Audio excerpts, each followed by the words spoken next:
好，不过接着我们再来看到的是乌克兰，我们都知道说现在呢，朝鲜的部队应该是已经开到了乌克兰、俄罗斯的前线，那可能最可能的地方其实是库尔斯啊。那乌克兰对于他攻进了俄罗斯境内的库尔斯，然后能不能够守得住，现在很紧张，因为已经有大半都已经被俄罗斯给拿回去了。所以呢，现在看到美国痛批说这些朝鲜的部队呢正要去乌克兰，而在这个期间呢，我们看到北韩就是朝鲜呢试射了洲际弹道飞弹，哇，这一次它的飞行时间跟高度都创了新的纪录。不知道是不是在俄罗斯的加持之下，确实看起来朝鲜的军事实力又往前进了一步。可是呢，对于泽伦斯基来讲，他现在有些话如果再不说，不知道还有没有机会说，他就大吐苦水。今年美国4月，拜登口口声声说我要全力支持乌克兰所通过的军援计划，到目前为止，乌克兰只收到了10%。玉芳，我们因为时间的关系，是不是每个人2分钟来谈这个议题？我想最重要的原因是因为美国的国防工业跟美国其他的大多数的工业一样，生产力是非常低的。对，时间一到他们就下班。你知道为什么我们付了很多的钱出去啊，100亿美金以上，那很多的货品那个武器装备，我们到现在拿不到。同样，就是因为他们生产力非常低，然后又因为乌克兰爆发战争。所以这个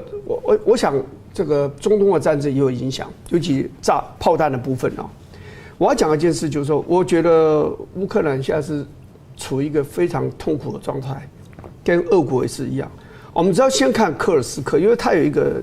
象征性，就是说，你乌克兰终于打到俄国去了。它8月6号攻进去，最多的时候它占有1000平方公里的土地。可是到10月14号的时候，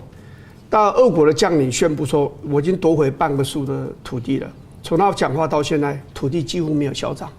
也就是说，你俄国除了德国人打进去你以外，还没有人敢占领你的土地。可是你却竟然被乌克兰打进去，然后时隔这么久，从8月初一直到现在11月了，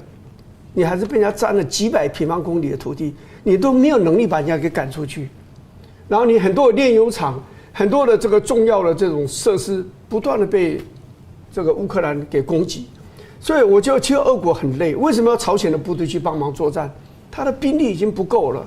另外一个就是说，你俄国去占领了这个乌克兰很多的土地了哦，它最高的时候是在2022年3月22号，占有27%的乌克兰土地，可是从那以后就往下降到18%。一直到最近，听说又恢复到20%，但是这个不是它有很大的进步。你知道几个月前我上一个节目，有台的一个节目，就有2、3个名嘴就在讲说，你知道冯娟城很快就会被攻下来了，好，你知道说大概1个多月，对，没有2个月两个多月前我就听到他们这样讲。事实上到现在为止，冯娟城还是没有攻下来，这就说明了一件事情：乌克兰占领了俄国土地，你俄国人没有办法把乌克兰赶出去。可是呢，你俄国人去攻乌克兰呢，你事实上也没有办法攻下冯娟城。到现在为止，最近一天就发动了10几次的攻击，还是被赶走，还是被击败。双方其实是进入过高度疲惫的一个状态了。我的感觉是这样，他们现在疲惫，如果供应武器给他们的国家也开始疲惫的话，供应乌克兰，我讲美国已经给了大概将近1800亿美金了，欧盟大概也给了将近1500亿美金。我告诉你，这2个国家慢慢都有疲倦感，只有到他们都疲倦以后，然后最重要是俄国自己疲倦以后，这个战争才会结束。但是我看这个战争啊，再继续再打个半年1年，我都认为都不会让我惊讶。好，所以那老师你怎么看？双方都疲倦的时间点还没到啊？还没有到啊。乌克兰已经快到了，美国跟北约也已经快到了。但是你觉得为什么泽伦斯基会告诉大家说，美国要4月给我们的说要给我们的军援只到10%？我觉得美国本身的财政出问题，因为他本身我们看到耶伦因为他管这个现金嘛，那事实上美国能够拿出的现金有限的，这第一个。第二个呢，就是你现金折换成为军事工业的生产量，因为现在美国的五角大厦自己也说我们自己的防卫系统有问题了。为什么？因为它有很多的武器是支援这个以色列来作战，在中东地区，所以它事实上是东波西调，已经调不起了。所以是哈马斯跟以色列的这场战争牵制住了美国，牵制住了美国对乌克兰的军援。是的，而且呢，欧洲的国家基本上来讲，他们原本的国防工业啊，是只够他们短暂的需要。那乌克兰的战争打了2年多了以后啊，他们基本上来说啊，基本上是耗尽了。弹药库都已经快光了，所以对欧洲来说，现在是在补弹药库的时候。那他们也担心，如果跟俄罗斯爆发冲突，他们自保都有问题，所以他们基本上就走入保守了啊。我们从上一次啊，这个英国跟法国去攻打利比亚，炸了几波以后，他们弹药库就用完了，你就可以知道他们的当时的存量是有考虑过他们的大的冲突是不会发生的。现在的情况是这样子，第一个就是因为朝鲜跟俄罗斯有签订新的军事同盟条约，对。那朝鲜进入俄罗斯境内跟乌克兰打仗，但是是在俄罗斯境内，这是符合双方的军事同盟条约。那如果美国有意见的话，那美国的军事同盟条约也就不能够介入任何一个有军事同盟的国家来打仗。例如说，假设今天朝鲜跟韩国打起来了，美国也不能介入啊。对。那今天是，如果你今天反对朝鲜去打俄罗斯境内的库尔斯克，因为乌克兰对俄罗斯来讲是侵略国，俄罗斯是被侵略的，在库尔斯克，所以俄罗斯是被侵略的。那因此他引用这个条约，要求朝鲜来出兵援助，朝鲜有义务啊，因为这个军事同盟条约就规定有义务嘛，所以朝鲜进入俄罗斯境内跟乌克兰打仗，坦白说，你美国没有说三道四的可能性跟空间了。那为什么美国会担心？2个，为什么韩国会焦虑？第一个就是因为朝鲜这个军队如果有过现代化战争的洗礼之后啊，那未来他在朝鲜半岛的作战力跟企图心会升高。那这个对于韩国来说的话，它压力很大，也就是有经过战争洗礼的朝鲜，他晓得现代战争怎么打，那他就不排除他未来去攻打韩国的可能性就拉高了，这第一个。所以战场上所训练出来的士兵是不一样的，而且朝鲜这次特别把精锐部队派过去，最主要就是让他们学会用现代化的战争。第二个，您认为朝鲜是义务吗？所以俄国也一定会回礼，所以俄国的回礼是可以满足朝鲜现代化，特别是高速度的这些中程导弹的技术。或者是洲际导弹，你看怎么会一下子朝鲜的洲际导弹突飞猛进啊？这个简直是吓死人了！以前只能飞8000公里，现在可以飞到12000公里啊，而且是成功的试射啊。所以你觉得这后面就证明了俄罗斯对他的帮助有多大？是的，他后面在2次试射成功。我们在兵器学的观念里面就是说，你只要连续3次试射成功，那就是这些技术就稳定了，所以你就可以开始进入量产。好。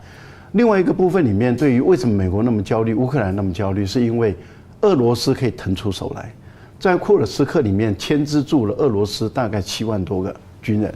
这些人如果朝鲜能打，腾出手来，这些人转入乌克兰的战场，那乌克兰的战场会产生极大的一个变化。我个人认为，因为俄国它本身对于红军城它的打击，它很有把握。那他就凭借着他的强大的火力跟兵力，他慢慢打，他不急，因为他几乎都是用炮火一直攻。你觉得他是打不下，还是不急着打？不急着打，他一直在缩小包围圈。他一直在缩小。为什么？因为红军城是经过从2014年一直到现在10年有北约的援助下建立起的5道防线，而且都是非常坚固的防线。它的整个隧道，整个包括周边的矿区的隧道都是军事化了，所以俄国很清楚知道它的防线是有点像马奇诺防线一样，是一层一层的。那目前攻下山坡了嘛，那他把包围圈一直在缩小。那如果说你要像打钢铁厂一样这样冲进去的话，俄罗斯的兵力的损失会非常惨重，双方的死亡会很大。俄罗斯现在是减少自己的死亡，他凭借的就是优势的火力，也就是伊朗跟朝鲜，还有他自己恢复国防工业生产之后的这些传统的火药，他不断的去轰完了以后再往前进一步，打下一个小村庄，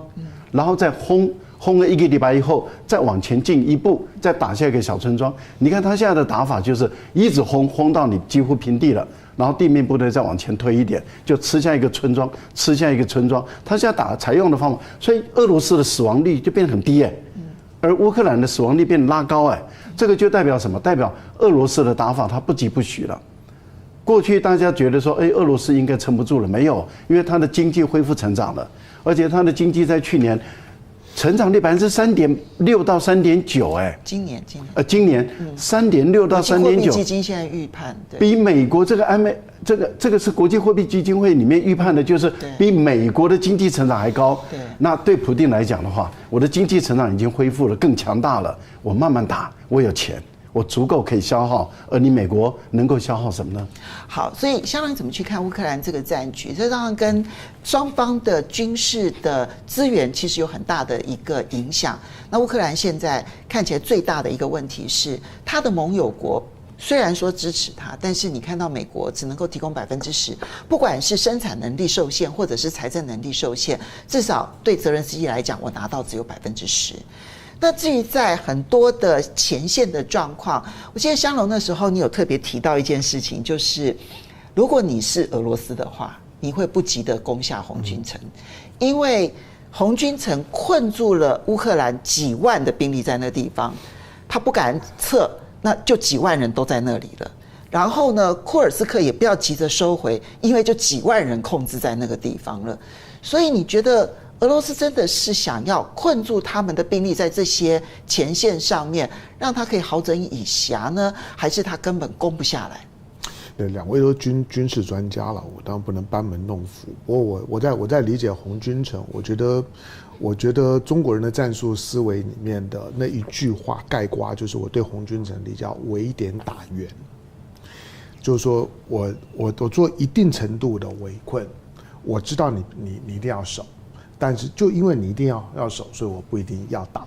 但是我攻击的对象呢，是任何要来支援红军城的这些力量呢，是我攻击的对象。这其实是当年国共内战的打法。对，就是把你养在那边，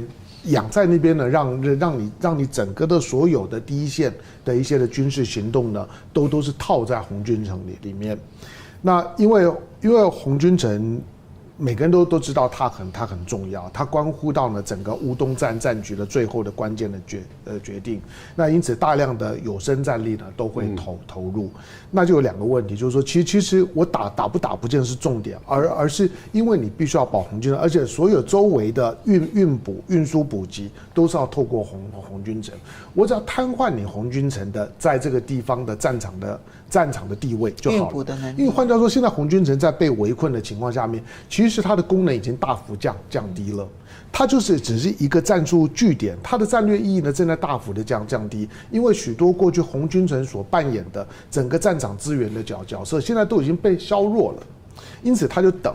第二个就是说，对于这场的战争真正有影响，还是天气，现在11月了嘛，反正等再冷一点嘛，再看吧。就反正对俄罗斯来讲，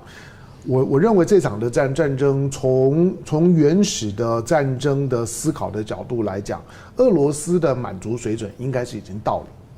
就是他对于攻打乌克兰的满足水准应该是已经到了，已经是乌克兰的1/5的领土了。如果要再往前推进，那就是一个大政治问题。你再往前的话，就会让乌克兰从基辅往东看的时候，他一点安全感都没有。那俄罗斯是不是要做到这一步？做到这一步的时候，就是整个战争思考的全部的重来。我们看到西方国家的时候，当你看到最近美国批准给台湾的2批的军售，我在看那军售，我就觉得这不是乌克兰应该更需要吗？那你为什么卖给台湾呢？不管你什么时候交货，这不是更应该给乌克兰吗？不管是这些的防攻的系统，或者是呢这些弹簧刀不是我们开始认识弹簧刀，不就乌克兰战场上面吗？你那时候告诉我们缺货未窝，为什么这弹簧刀要先给我们？显示他对乌东的思考呢是有些改变。最重要就是说，在过去一段时间里面，所有的大家都被泽伦斯基的就是胜利计划给迷惑了。这个胜利计划洋洋洒洒，可他胜利计划似乎没有说服任何人，因为原来的 F-16呢？你有没有注意到 F-16很久没听到了，没消息了。你不是说已告诉我经送到了乌克兰送到第一了？批，你不是告诉我们 F-16已经进来了吗？不能用了。它很厉害嘛，进来了之后呢，就是乌克兰就有空优了，有空优了之后，战场形势就改变。可是我没有看到什么东西不可以用啊。对，就是到底什么原因？就是一定有一些在背后的一些的思考，跟我们原来所听到的宣传呢是非常不一样的。那再加上这场的战争到现在为止，我觉得乌克兰呢最大的伤害就是他没有得到国际社会多数的支持。对啊，不知道为什么，但其实我们都知道为什么，就是这个世界对于思考以哈的冲突跟思考俄乌的冲突的思考方式不一样。这是我们大家要去关注的变化。好的，因为时间的关系，要非常谢谢3位，也要谢谢米娜米的斗内啊。米娜米刚刚特别要呼应香蓉的话说，日本被自己的意识形态框住了。其实很多海外的华人也是一样的哦。那当然，这个是一个大议题，以后有机会再来跟大家聊。不要忘了哦，现在我们先要讲的是下个礼拜3，台北时间下个礼拜3